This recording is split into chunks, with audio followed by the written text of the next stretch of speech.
10분 남았네요. 매해 해를 보낼 때마다 한 해를 보내는 그런 아쉬움과 또 새해를 맞는 그런 기대가 있는데, 오늘 여기에 참여하신 여러분들은 어떤 마음이 더 큰지 모르겠습니다. 한 해를 잘 보냈다고 생각해서 또 새해를 맞는 기쁨이 더 많은지, 아니면 한 해에 대한 아쉬움이 더 많은지요. 어떤 사람이 그런 얘기를 하더라고요. 인생은 살기에 그렇게 녹록한 것은 아니라고요. 살기에 고단하고 힘든 일들이 우리에게 있는 것은 어쩌면 당연한 일일 것이라고 하는 이야기에 굉장히 많은 사람들이 공감하는 것 같습니다. 이제 8분밖에 남지 않은 한 해를 이제 되돌아보면서 우리 한번 인사하면 좋겠습니다. 한 해를 되돌아보면서 보내면서 이렇게 인사하면 좋겠습니다. 한 해를 잘 들으시고 그대로 하셔야 되면 토시를 바꾸시면 안 되고요. 한 해를 살아내시느냐고 수고하셨습니다. 그렇게 한번 옆에 있는 분하고 인사하면 좋겠습니다.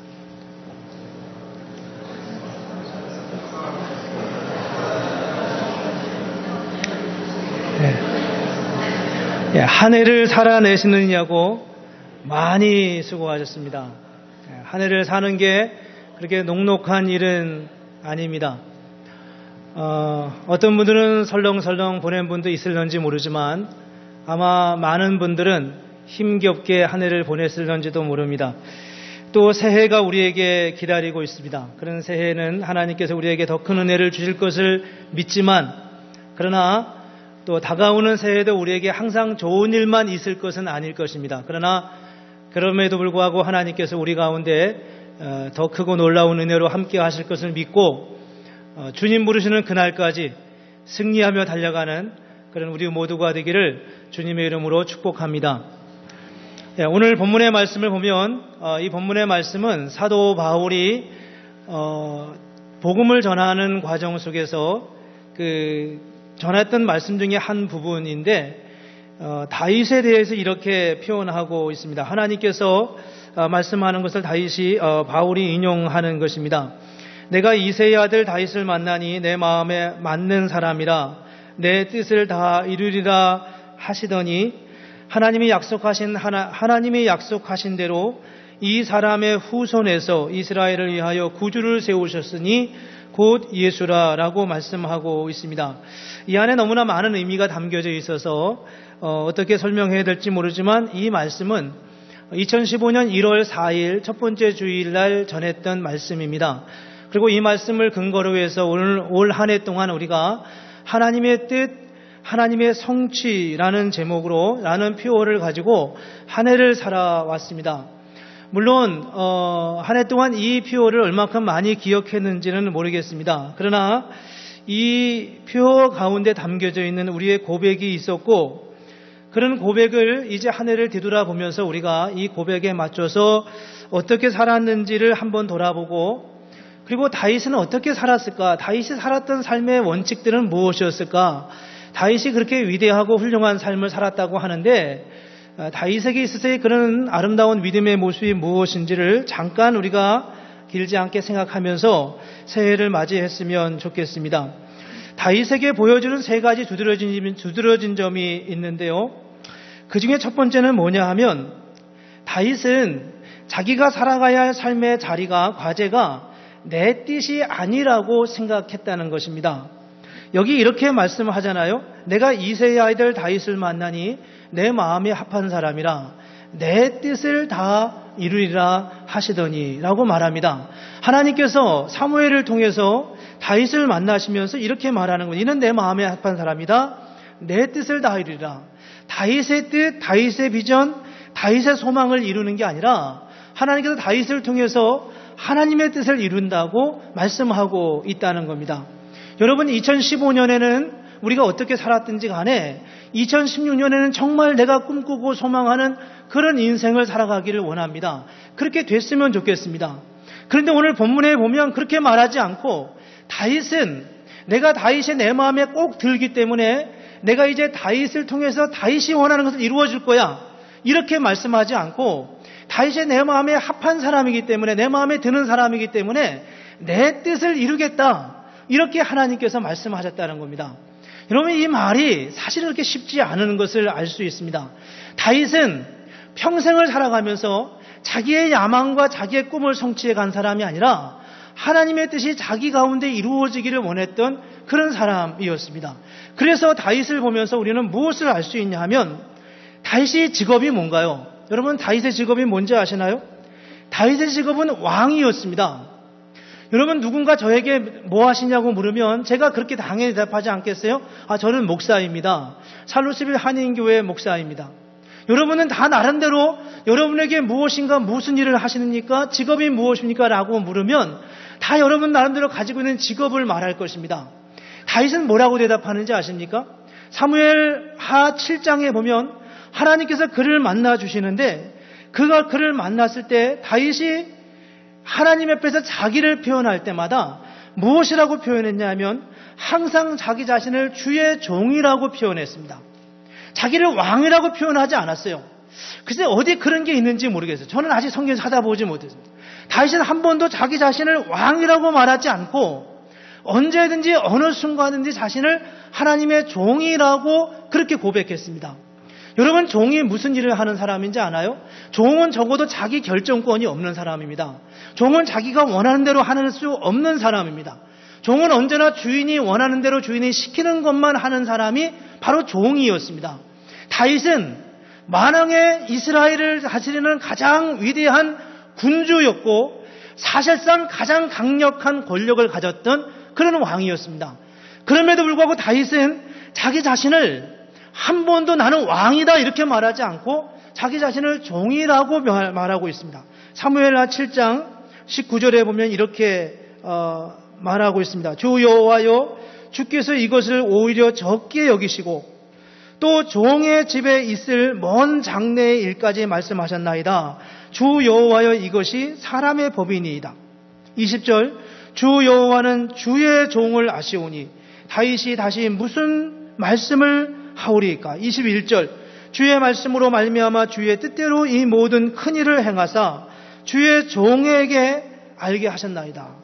그 외에도 주의 종 수없이 많이 나와 있습니다. 이 말을 우리는 정말 깊이 생각해야 합니다. 우리를 목사라고 표현하고 우리가 가지고 있는 직업을 말하는데 아무런 거리낌이 없어요. 그게 우리의 정체성을 말하는데 문제가 없습니다.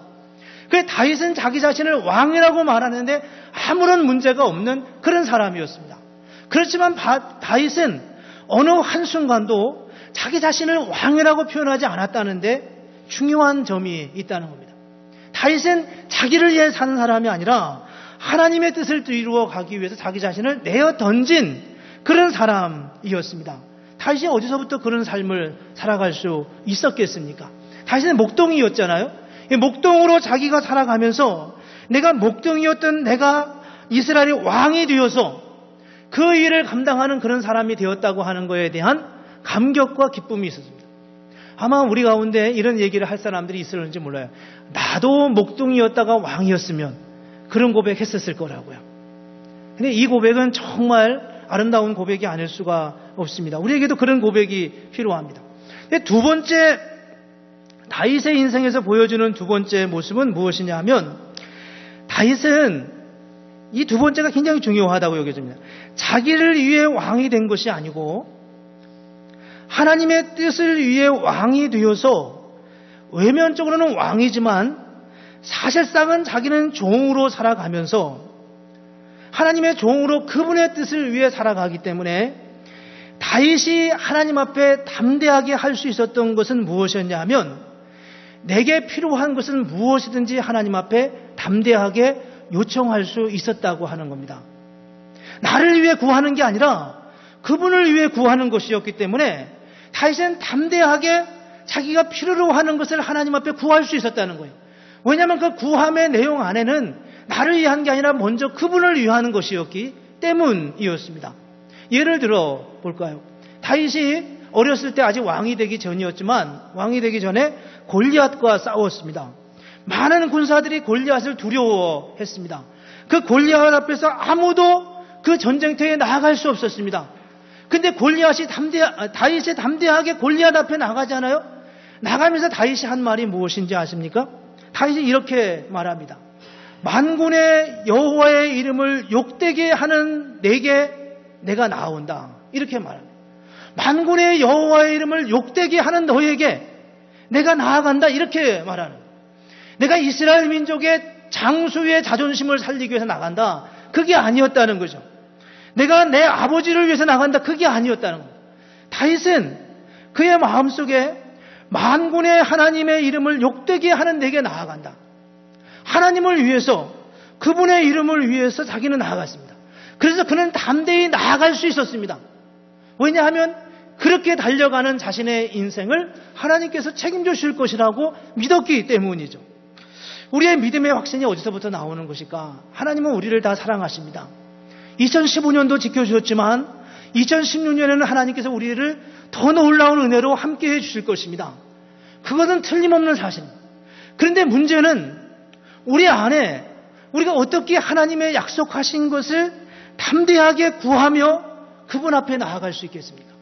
그것은 바로 우리의 인생이 하나님의 것이라고 하는 믿음의 고백이 있었을 때 우리는 비로소 하나님이 우리에게 주시는 그 은혜 앞에 하나님이 우리와 함께 하실 것이라고 하는 확실한 담대함을 가지고 나아갈 수 있게 된다는 겁니다. 세 번째 다윗에게서 말씀 보여주는 것은 다윗은 하나님과 말이 통하는 사람이었습니다. 말이 통했습니다. 기도했다는 거죠. 하나님의 뜻을 위해 산다고 그가 믿었을 때 그는 하나님께서 함께 하신다고 하는 담대한 확신을 가질 수 있었고 하나님과 언어가 통하는 마음, 그런 마음을 가졌습니다. 여러분은 하나님과 말이 통하십니까? 기도를 하면 하나님이 내 기도를 들어준다고 하는 느낌이 드시나요? 구구절절 내 말 한마디 한마디를 빼놓지 않고 들으시는 하나님의 그 약속, 그 은혜, 지금도 내 소리에 귀를 기울이고 계시는 그 하나님의 역사하심이 느껴지시는 겁니다. 다윗의 어떤 모습에서 우리는 그런 모습을 알 수 있나요? 시편 150편 중에 절반을 다윗이 썼습니다. 하다못해 우리가 가장 잘 기억하는 거예요. 시편 23편 여호와는 나의 목자시니 내게 부족함이 없으리로다. 수천 년 동안 3,000년 동안 수많은 사람들이 그 시를 되뇌이면서 그 시를 다시 읽으면서 다시 묵상하면서 우리에게 동일한 그런 고백으로 나아갑니다. 다윗은 자기가 모든 간구의 자리 가운데 자기 기도를 들으시고 응답해 주셨던 하나님의 그 응답하는 소리를 매일 매 순간마다 들으면서 그렇게 나아갔던 것을 보여주고 있습니다. 그래서 오늘 우리는 다윗을 통해 보여주는 이 세 가지 모습을 보면서 하나님의 뜻, 하나님의 성취라고 하는 표어를 가지고 한 해를 살아왔던 우리의 모습을 돌아봅니다. 이미 2016년이 됐습니다. 한 해가 지났습니다. 옛날에 지나간 표어를 가지고 이제 어떻게 하겠어요? 그런데 오늘 이 사도행전 13장에 나오는 이 바울의 설교를 가만히 들여다보면 바울의 설교는 오늘 본문의 말씀만 하는 게 아니라 사실은 바울이 그 앞에서부터 나오는 아브라함 때부터 예수 그리스도의 사역에 이르기까지 긴 사역, 긴 과정을 하나님께서 지금 바울이 언급하고 있습니다. 즉 그 말의 의미는 하나님께서 긴 역사를 붙들고 계신다는 거예요.